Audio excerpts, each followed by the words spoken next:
Bonjour à vous, j'espère que vous passez un bon week-end.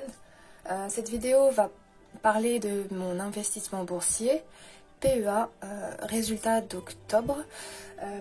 Donc, on va commencer par mon camembert. Donc là, vous voyez qu'il y a une entreprise qui a disparu. En effet, j'ai vendu totalement Sanofi et je l'ai remplacé par Capgemini. Donc Capgemini, c'est une société de conseil. J'ai 15,1% de mes actions dans cette société-là. 1,95 € de dividendes par an. Ça, c'est à titre d'information, c'est pour que vous le sachiez. Après, vous connaissez le reste. Pour le moment, vous avez deux sociétés inconnues, construction et services en entreprise. Je vous ai fait découvrir Eutelsat. Donc Eutelsat, c'était la société technologie. Donc je vais vous en parler, je vais vous dire pourquoi. Alors, deuxièmement, voici mon historique de mes comptes sur mon broker, sur Bourse Direct, la plateforme, mon courtier en ligne. C'est grâce à eux en fait que j'ai accès, on va dire, au marché financier. Alors, l'historique, vous voyez que depuis le 31 août, ça a été mon dernier virement. Ensuite, vous voyez également que j'ai vendu du Sanofi, donc 18 actions. Alors, je l'ai vendu en perte. En effet, j'ai dû perdre une quarantaine d'euros. Donc, je vais vous expliquer pourquoi. Donc, je l'ai vendu, comme vous le voyez, à 87,41 € par action. Mais moi, je l'avais acheté plus cher. Je l'avais acheté à peu près à 92-93 €. Donc, forcément, il y a une perte vu que c'est négatif. Je le vends moins cher que je l'ai acheté. Donc voilà, à la place j'ai acheté Capgemini, donc 191,35 € l'unité, ce qui me fait à peu près 14 actions. Bah non, ça me fait 14 actions. Alors, vous voyez également que Total m'a donné un dividende de 45,54 €. C'est un gain, c'est un bénéfice. Donc Total offre 4 fois par an un dividende. Donc je sais que dans 4 mois j'aurai pareil. Sauf si je rachète du Total, forcément j'aurai plus de dividendes. J'ai trié ici de façon, on va dire, décroissante, de la plus-value à la moins-value. Donc vous voyez qu'il y a deux sociétés en négatif, Capgemini à moins 61,54 € et Danone à moins 121,99 €. C'est une moins-value latente. Tant que je n'ai pas vendu, je n'ai pas fait de perte. Ouais, donc pourquoi j'ai vendu Sanofi? Pour des questions morales, tout simplement, tout ce qui est lobbying pharmaceutique et tout. Moi déjà, initialement, c'est pas que je suis contre les médocs, mais il faut lire des articles sur ça. J'ai fait une mauvaise décision d'avoir acheté du Sanofi, mais c'est pas grave. Vous voyez donc toutes les plus-values latentes et les moins-values latentes par rapport à Eutelsat. Donc je vais vous en parler. On a eu une info. Un milliardaire, Monsieur Dailly, je sais plus c'est quoi son prénom, a voulu acheter des parts de la société Eutelsat. Eutelsat, c'est une société satellite, etc. Et Eutelsat a refusé l'offre alléchante du milliardaire. Donc à l'époque, elle coûtait 9 € des poussières l'action. Quand le milliardaire a voulu acheter, il a proposé 12 € et des poussières.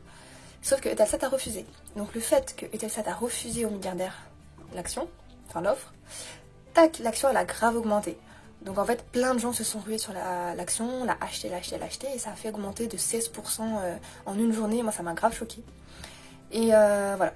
Donc pourquoi ce milliardaire s'intéresse à Eutelsat?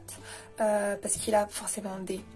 comment dire, ça va l'arranger, ça va l'avantager pour son propre business, parce qu'il a d'autres business, hein. Donc en fait cette société Eutelsat va l'aider dans d'autres business qu'il a.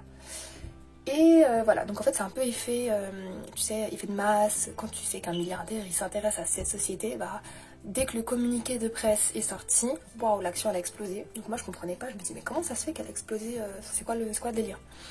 Donc voilà. Et ça tombe bien parce que j'étais en négatif à un moment donné avec Eutelsat. Là, je suis en positif, je l'ai acheté à 9 € et quelques, là elle est à 12 € et quelques. Alors ce qu'il faut savoir, c'est que Eutelsat c'est une action à risque puisque son dividende est archi élevé. Quasiment 10% de l'action. En gros, l'action, on va dire qu'elle coûte 10 €. et bah Eutelsat va te donner 1 euro, donc c'est 10%, et c'est énorme. Alors ça c'est mon tableau dividende, donc en octobre vous voyez que j'avais cette somme là, donc qui correspond à Total. Mes futurs dividendes en novembre, donc il y a Eutelsat, il me semble qu'il y a, ouais je crois qu'il y a que Eutelsat, donc ça sera 97, ça s'élève à 97,90 €. Alors, mes résultats. J'ai profité du crash boursier en 2020. Sachez que, voilà, il ne faut pas vous attendre à avoir des résultats similaires. Comme je vous ai dit là, marché à risque, Eutelsat, Total, c'est des marchés à risque parce que ça fluctue vraiment en fonction de l'environnement, en fonction du prix du baril aux États-Unis par rapport à Total. Donc, c'est vraiment quand le dividende il est hyper élevé, certes on a plus de chances de gagner de l'argent, mais plus de chances de le perdre aussi. Voilà. Parce que le taux de pourcentage il est archi élevé du dividende par rapport au prix d'action. Donc là, comme vous le voyez, capital versé par rapport à l'action, aux actions détenues. Donc on a 18,41% de croissance. Pourquoi? Parce que 17 203 moins 14 529, c'est du positif, c'est le bénéfice croissance. Ensuite, bénéfice par rapport à ce que moi j'ai versé en fait. Donc, il y a une différence entre ce que j'ai acheté et ce que ça vaut aujourd'hui. Il y a une différence entre ce que j'ai investi et ce que ça vaut aujourd'hui. Donc, entre ce que j'ai investi et ce que ça vaut aujourd'hui, il y a donc 17 203 moins 14 000, donc 3 203,55 € de plus-value latente. Ça représente plus 22,88%. Mes dividendes, ils ont baissé. Pourquoi? Parce que Sanofi menait plus de dividendes que Capgemini. Là, j'ai 4% de mon capital qui va me verser un dividende, donc ça s'élève à 560 € par an.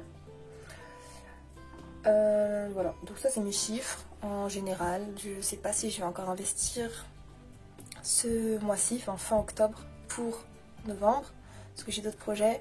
Et là du coup il y a encore une autre nouvelle. Je vous avais parlé des pièces, mais là du coup j'ai un autre investissement futur et ça n'a rien. Bah, en fait c'est dans un business, voilà. C'est dans un business et je préfère investir en fait dans un business que dans l'immobilier ou voilà, parce que c'est de l'argent en fait. Les gens travaillent pour ça. Toi tu es à la maison, tu fais rien, c'est plutôt les autres qui bossent à ta place. Voilà. Donc c'est pas une start-up, mais je crois au projet de la personne. Et voilà, pour dire que c'est dans le bien-être. Et donc voilà, je suis archi contente. La personne, au début, elle me demandait conseil parce qu'elle cherchait un investissement. Et moi, je pensais que je lui demandais la somme qu'elle souhaitait. Et c'était une somme à 1, 2, 3, 4, 6 chiffres. Donc pour te dire qu'on n'y était pas. Et là, a priori, elle chercherait une personne de confiance qu'elle connaît. Bah, je suis cliente, donc voilà. Et donc voilà, la somme, je pense qu'elle sera réduite. Donc il faut que je remonte sur Paris et que qu'on en discute. Donc première opportunité, ça m'est jamais arrivé. Mais voilà. Donc ça c'est vraiment voilà mon petit point boursier. Je vous retrouve dans une prochaine vidéo. Je sais pas qu'est-ce que je vous prépare. Dites-moi vous ce que vous souhaitez voir à part budget, voilà. Dites-moi des. Là on m'a parlé de s'intéresser à l'or, donc je pense que je ferai peut-être une vidéo sur ça, sur tout ce que j'ai appris par rapport à mon rendez-vous que j'ai eu, par rapport aux pièces. Est-ce que ça vous intéresse? Je pense que ça vous intéresse. Salut!